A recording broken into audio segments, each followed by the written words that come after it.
Já jsem kromě toho, že jsem výtvarník, tak jsem také básník a skladatel písní do naší kapely. A mohl bych vám tady jednu báseň odrecitovat, nebo více básní odrecitovat. A začnu touhle. Přistihli jsme v kabině Dominika Haška, jak poslouchá nevinně Evu a Vaška. Ke svému vozu Tesla ztratil jsem všechna hesla, tak u dveří na čidlo použil jsem páčidlo.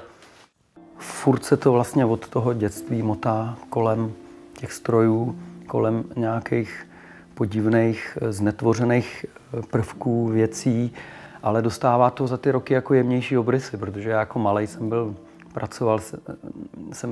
pracoval s hračkama, nebo hrál jsem si s hračkama, já jsem je furt ničil. Já jsem je furt prostě nějak probodával, nebo nabourával, nebo pálil prostě.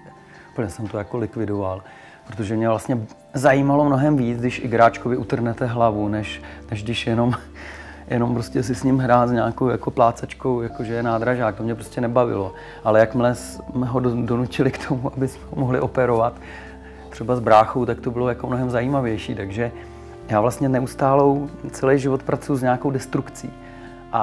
Ale za ty roky se to tak jako zjemňuje, jo? Že už to není o tom, aby to bylo nějaká brutální sonda do toho, jak je něco zničeného, otevřeného a mrtvého. Ale jsou to takový jako jemný, vlastně to taková až možná trochu filozofická otázka, že se dostávám k tomu smyslu toho, co se vlastně tady děje. Já jsem si to nazval totiž časem, tady ten můj svět, že jsem postapokalyptický romantik. A protože já ten romantismus mám rád, vlastně s tím motivem toho romantismu, jako třeba Zapadajícího slunce, velmi rád pracuju. S tou romantikou toho momentu, toho dne. Vlastně to jsou všechno takový světelný efekty z té přírody, které vlastně vyvolávají v lidech nějakou nostalgii, tak s tím velmi rád pracuju.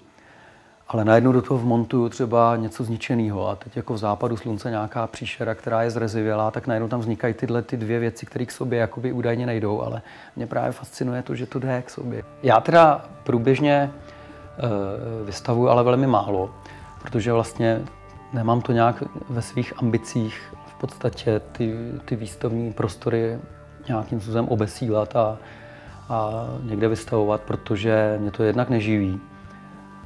Živí mě počítačové hry a ta práce výtvarná je pro mě hlavně zábava. Ale jsem vlastně někdy rád, když ta výstava nebo ten organizátor výstavy nebo kurátor mě osloví a řekne, my jsme vám rádi udělali výstavu, tak já jako většinou souhlasím, protože já to sám za sebe neudělám.